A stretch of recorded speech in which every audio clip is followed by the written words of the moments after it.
Hello my dear student, welcome to my channel BN chemistry channel में आपका स्वागत है।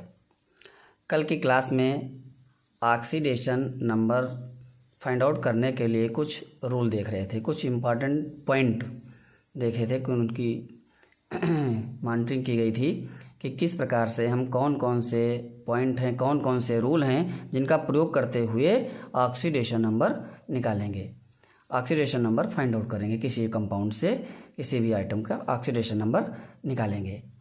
इस रूल को देख चुके हैं, 2-3 उदाहरण भी देखे गए, एग्जाम्पल भी देख लिए गए थे, लेकिन कुछ एग्जाम्पल 1-2 और आज देख लेते हैं जिससे बिल्कुल एकदम कंफर्म हो जाए कि ऑक्सीडेशन नंबर हमें किस प्रकार से फाइंड आउट करना है।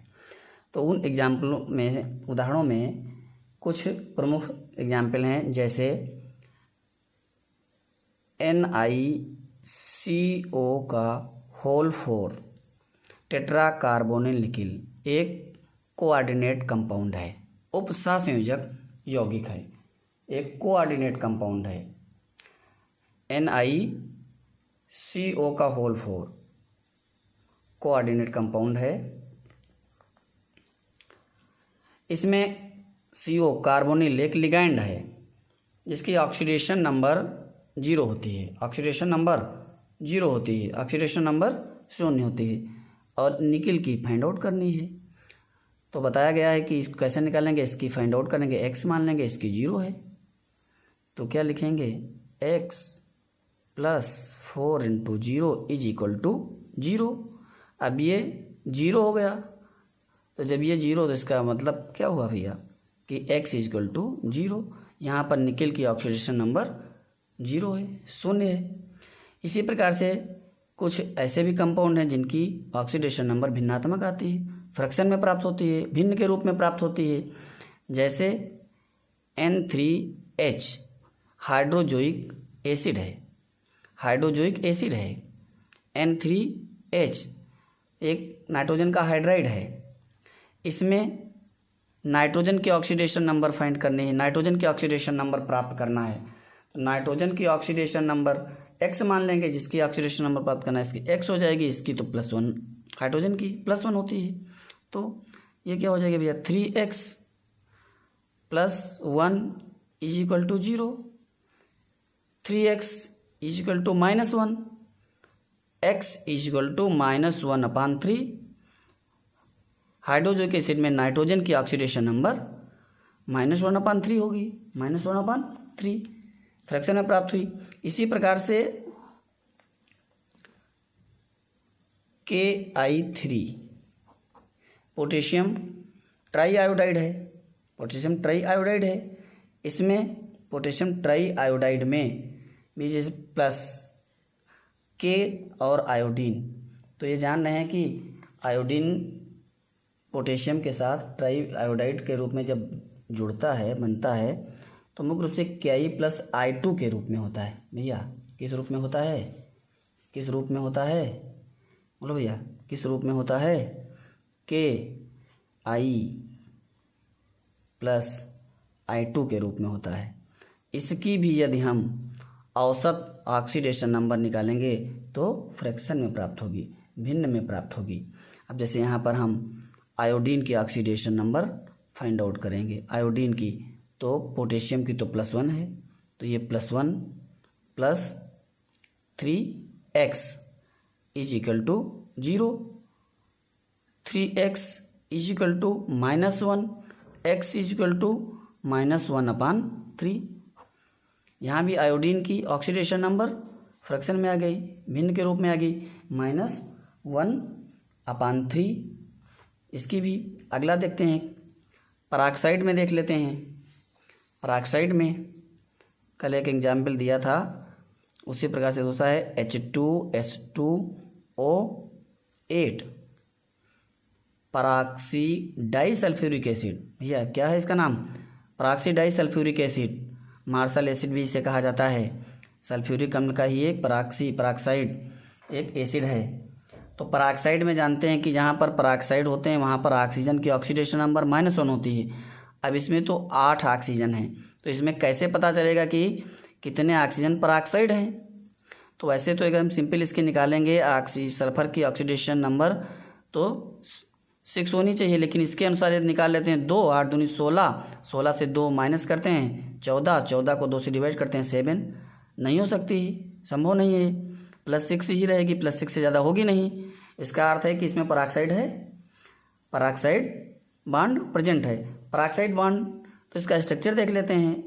यदि हम H+ आयनों को अलग कर दें तो H2O8 माइनस बचेगा। इसका मतलब है कि एक सल्फर से 4 ऑक्सीजन ऐड हैं, बॉन्ड बनाते हैं इस प्रकार से।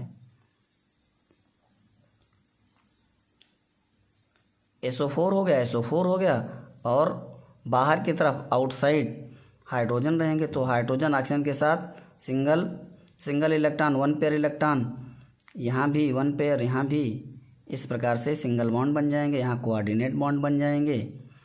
कोऑर्डिनेट बॉन्ड को इस प्रकार से डबल बॉन्ड से भी दिखा सकते हैं। अब यहाँ पर हम देख रहे हैं कि 2 ऑक्सीजन सिंगल बॉन्ड से जुड़े हुए हैं, और ये हम जानते हैं कि पेरोक्साइड में 2 ऑक्सीजन इस प्रकार से सिंगल बॉन्ड से जुड़े रहते हैं। तो ये दोनों पेरोक्साइड हो गए। तो पेरोक्साइड में इनकी ऑक्सीडेशन नंबर -1, इसकी भी -1, और शेष बचे हुए ऑक्सीजन की ऑक्सीडेशन नंबर -2 रहेगी। हाइड्रोजन की +1 होती ही है भैया, हाइड्रोजन की कितनी होती है? +1 होती है। तो हाइड्रोजन कितने हैं? 2 हैं, दोनों की +1 हो गई सीधे, अर्थात 2 × +1 प्लस सल्फर की ऑक्सीडेशन नंबर निकालना है +2x प्लस, अब इस 8 ऑक्सीजन में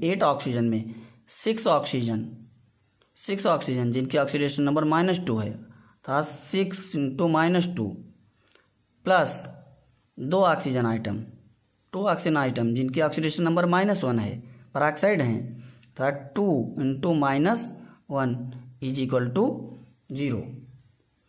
भी हो जाएगा 2 + 2x, इसको मल्टीप्लाई करेंगे तो -12 हो जाएगा, इसको मल्टीप्लाई करेंगे -2 हो जाएगा, = 0 हो जाएगा।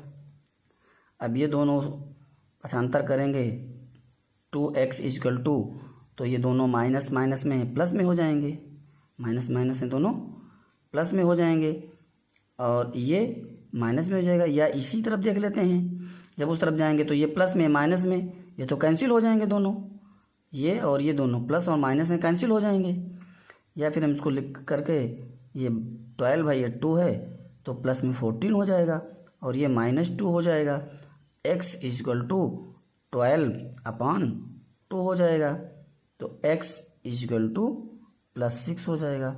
इस प्रकार से देखिए ऑक्सीजन सल्फर की ऑक्सीडेशन नंबर +6 प्राप्त हो जाती है। यहाँ पर भी +6 प्राप्त हो जाती है। तो इस प्रकार से देख रहे हैं, बहुत ईजी मेथड से, बार बार इसको कॉपी पर लिखने की ज़रूरत नहीं है।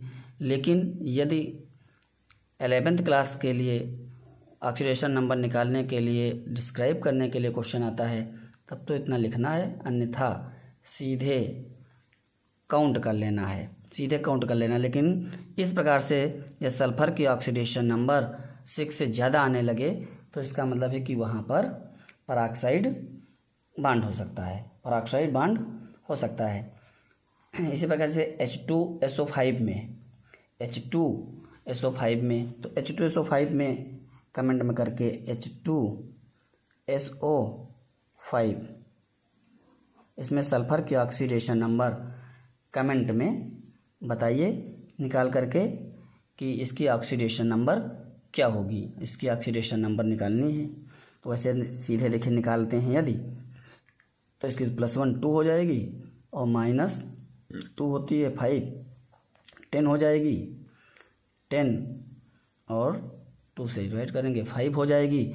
इसका मतलब है कि इसमें भी पेरोक्साइड बॉन्ड प्रेजेंट है, यहाँ भी पेरोक्साइड प्रेजेंट है।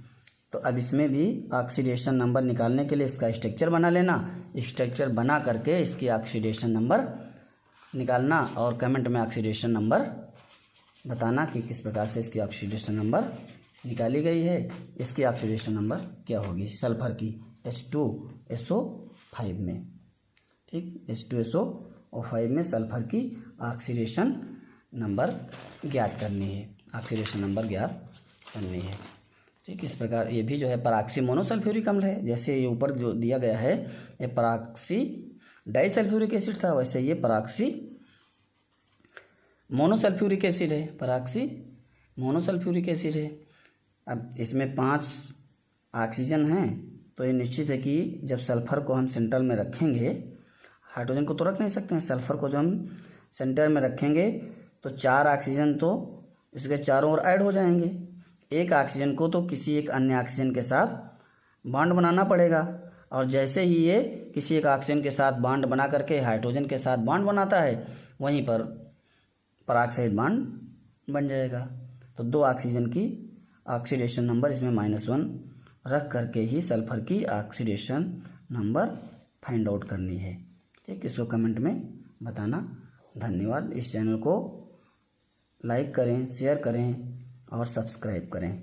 बहुत जल्द ही 12th क्लास की ऑर्गेनिक केमिस्ट्री की क्लास प्रारंभ होने वाली है, इसलिए 12th क्लास के बच्चे भी तुरंत चैनल पर आ जाएं, ज्वाइन करें, सब्सक्राइब कर लें।